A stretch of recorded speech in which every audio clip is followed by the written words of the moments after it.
I'm joined now by the Sunday Times columnist Mark Urban. Hello, Mark. Hello, Hugo. Thanks very much for being with us. Look, can we start with, let's start militarily before we look at the wider ramifications. The airstrike that killed Iran's supreme leader. Another fairly breathtaking expression of US and Israeli military power and intelligence.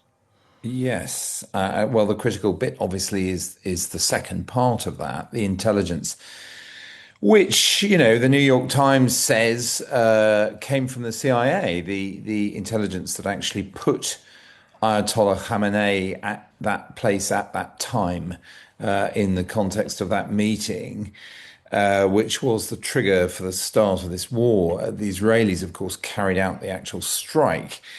This has been the key over these past couple of years, these types of operation, particularly these decapitation operations, so-called, is knowing the when, the where, and the who.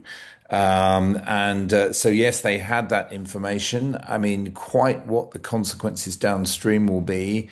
Iran having entered 40 days of official mourning, we don't know. I mean, there are certain types of action that they might not take until that mourning period is over. But I think the wider point is that Iranians who support the regime and their proxies across the region will all have taken this as a heavy blow and a huge provocation. Yeah, I mean, look, trying to understand the scale of this, right? So over the weekend, the noises from the White House was that this could be over in days, and more recently, Trump's talking about 4 or 5 weeks. Could one make the case that this is, if you look at the scale of this is the strongest enemy, the strongest country that the US has gone to war with, perhaps since the end of World War II?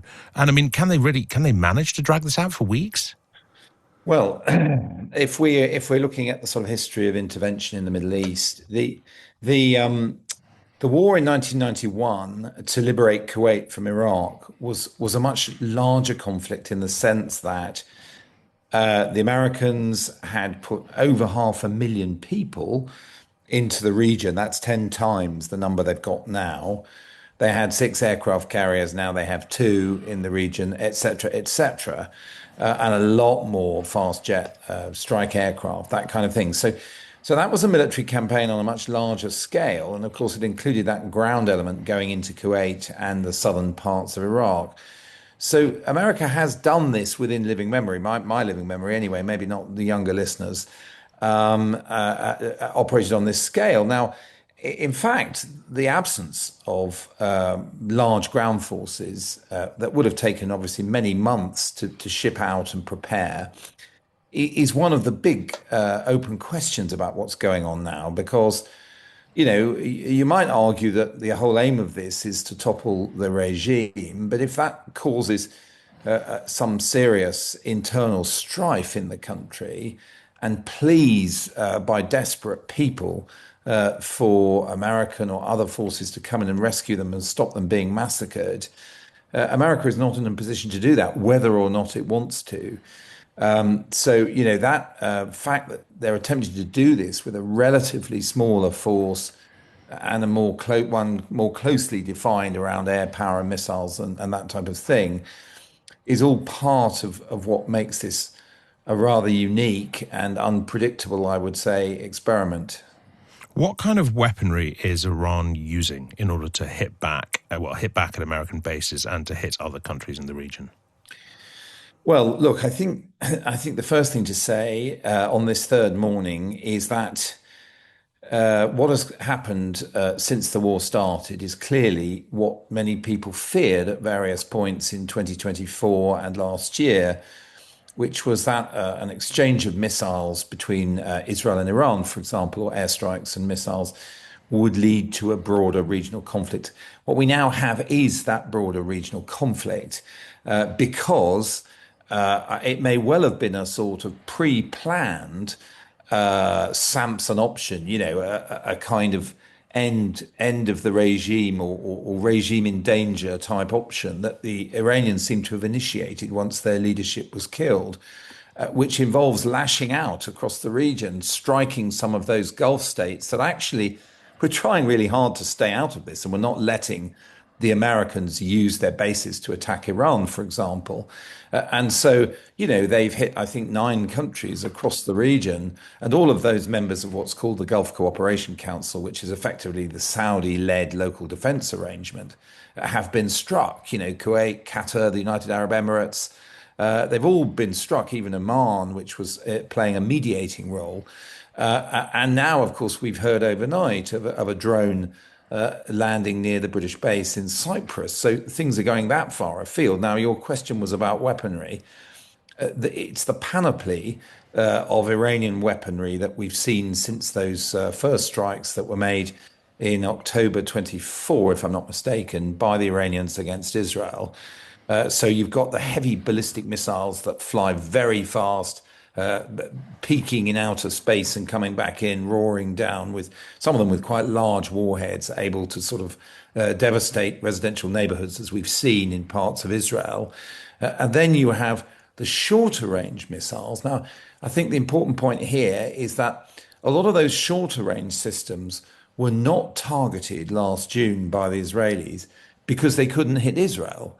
But of course, a lot of those places, like the United Arab Emirates or Bahrain, are in range of those shorter range systems. So the Iranians have greatly expanded the range of missiles that they've used in carrying out these regional strikes. And they've also expanded the range of drones. Same thing applies. Certain drones which could make it to Israel or even Cyprus were used last time. Other ones were not. And we know overnight they've struck Saudi Arabian oil facilities on the Gulf Coast. Once again, a type of target at a range that they didn't hit in the conflict of last June, but which they now have done so using the weaponry that they can use. So, in other words, the battle essentially now is American and Israeli air power orbiting over Iran, waiting for intelligence when, for example, a missile launcher is identified or a drone launch site, swooping down, attempting to destroy that before they can fire. And if they fail, then the Iranians fire and then hide the launchers or whatever. And that's going on hundreds of times a day as this develops. It's a very dynamic battle in which the availability of timely intelligence is key. And what you'd expect if the American and Israeli plans work out and their technology is dominant is that after a few days, the numbers might go down a bit. But, it's a very early moment to be really trying to analyze who has the upper hand right now. I mean, one hears so much about the sort of vast number of relatively cheap drones that Iran has. Presumably, it's much more expensive for the US or Israel to shoot down one of these drones than it is for the Iranians to launch one. I'm just interested in how long America can keep doing this if this does Well, stretch into weeks. the question of how long is dependent on what the military experts call magazine depth. In other words, how many of these things have you got ready-made and in storage? Because these very advanced weapons, like the Patriot or the Talon, which is the high altitude air defense weapon, which can actually shoot down incoming warheads in space, are of course extremely expensive, get ordered quite slowly. Around 20 to 30% of the existing stock the Americans had already been used up over the last few years, supporting Israel, supporting Ukraine, in the Yemeni context, etc., etc. So that's quite a big factor. And when I just said, the question of who has the upper hand. Now, I think for many people, well, it's obvious that the Americans and the Israelis, with all these fighter aircraft and advanced technologies, have the upper hand. Well, yes, they do in that sense. But this question about magazine depth and who can fight for longer, is that perhaps one of the reasons Iran hasn't launched more missiles, is that it's seeing itself as being involved in a marathon rather than a sprint. All of these now, I think, are quite key factors. And returning to your point about the cost, yes, it's true that a Shahed drone, of the type that we saw flying into the Bahrain US Navy headquarters, or indeed one of the hotels in Dubai, is a cheap thing. I mean, it might be $40,000, $50,000 to make. And clearly, if you use a $2 million missile to shoot it down, as the UAE has been doing with some of them, that's not a very rational transaction. But think of it another way.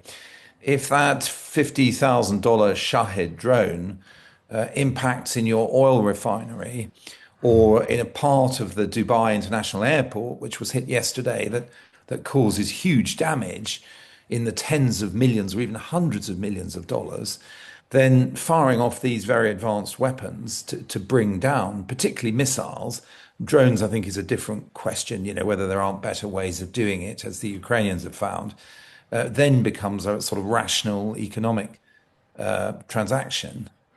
Where should we be looking if this conflict is likely to spread? We know that Israel's already attacking Lebanon in response to strikes from Hezbollah. Where else on the ground could there be sort of contagion of this conflict?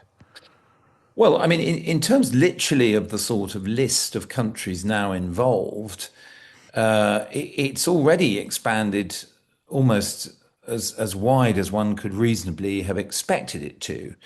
I mean, it's possible. I don't believe Iran has attacked Turkey for, I think, probably fairly good, political reasons. But you could make the same argument that American aircraft use Turkish bases, even if it's just for support functions, that the Iranians have made against several of the other countries they've been firing at. So they have been lashing out pretty far and wide in terms of their targets over the last 3 days.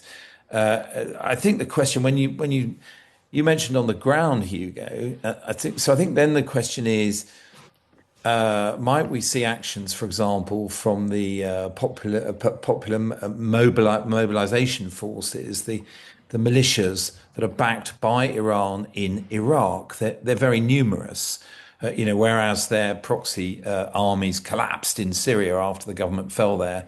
They still have quite a large proxy army in Iraq, and then you've got Yemen as well, of course. Similarly, the Iranian-backed forces there are considerable in size and capabilities.